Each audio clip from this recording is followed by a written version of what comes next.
आणि आता पाहूया 36 जिल्ह्यातल्या 50 महत्त्वाच्या बातम्या।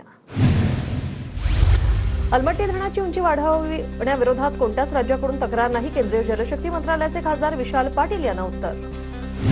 सोलापुरातील उजनी धरणाचे दरवाजे 15 फेब्रुवारीला होणार बंद, धरणात 100 टीएमसी एवढा पाणीसाठा, सोलापूर शहराला 20 दिवस पुरेल इतकेच पाणी बंधारे शिल्लक। राज्यातील धरणं 70% भरल्याने पाण्याची चिंता मिटली, गतवर्षीच्या तुलनेत धरणं यंदा 20% जास्त भरली, सर्वाधिक जलसाठा नाशिक विभागात।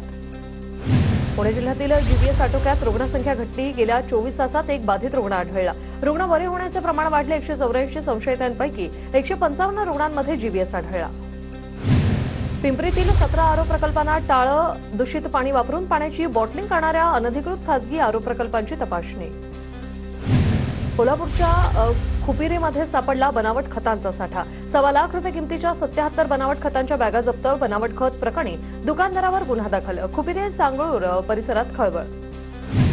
छत्रपती संभाजीनगरच्या तहसील कार्यालयाजवळील कारवाई केलेल्या हायवा वाळू माफियाने पळवला, रात्रीच्या वेळी अज्ञाताने चोरल्याची माहिती, पोलिसात गुन्हा दाखल। यवतमाळच्या महागावमध्ये रोडला लागून वीटभट्ट्या सुरू, वीटभट्टीच्या वासामुळे आणि धुरामुळे परिसरातील नागरिकांना त्रास, यामुळे पर्यावरणाचं नुकसान होत असल्याचा नागरिकांचा आरोप।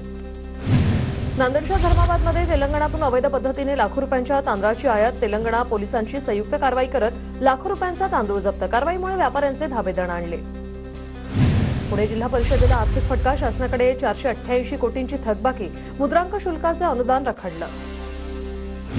रत्नागिरी जिल्ह्यात 28 कोटींची गौण खनिज रॉयल्टी थकीत, 8 तालुक्यातील 91 जणांनी कोट्यावधींची रॉयल्टी थकवल्याची माहिती, जिल्हा प्रशासनाकडून सर्वांना नोटीस।